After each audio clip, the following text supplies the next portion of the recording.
American Indian chief once said, "The right wing and the left wing belong to the same bird." I am right-handed dominant person, which means whenever I write with my right hand. And a few years ago, I slipped and fell and broke my shoulder, and I was forced to use my left hand, so it become dominant. And now I can work with both hands, my left hand and the right hand. And sometimes it decides which one I want to use. So, well, I got to get back to the basics sometimes. But but anyway, I learned the progress, and maybe these can help you. First thing I had to do is learn how to eat and use my fork. I had a lot of trouble learning how to get the food on the fork and the fork to my mouth so I could eat and chew.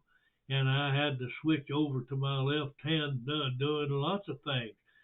Think of it, I had to get my motor skills to where I could sign my name. And so I have to use that, and I practice writing and using my left hand to do the circle test and the push pulls to where I can sign my name. And it always looks different and rolls over between the other fingers. So you got to keep them exercised, and eventually you'll be able to clutch something with just your finger and thumb of your left hand or your not less dominant hand. And with your non-dominant hand, you can draw some things that look familiar and try to keep practicing with those, and like squares, circles, so push and pulls. And you don't ever want to favor your non-dominant hand over your dominant hand till it becomes like they're cheating on one another and forcing being patience with losing patience with them.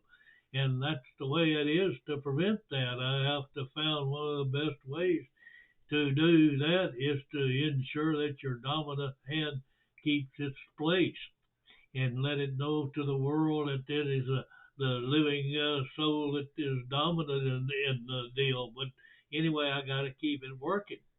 And the safer option that you can do is just keep it tied down. And, a little bit of duct tape can fix just about anything. Duct tape does fix just about anything. And I hope this will help you in your quest to become a two-handed dominant person. And I can still shoot with my left hand with a revolver, but I can't shoot with my left hand with a revolver. So think about that. You got to look through a different eye. And the researchers claim it also stimulates your brains to where the neutron and electrons and the nerve cells all are working in your nervous system, and they create the new electronic impulses and signals to transmit information between the different regions of the brain. And it's worth working on as a lot of benefits rather than just going along with being a one-handed person. So thanks for watching, and I hope this helped a little bit. And appreciate you watching and subscribing, and sign up and get more posts on thoughts while thinking. And these are my opinions and mine alone.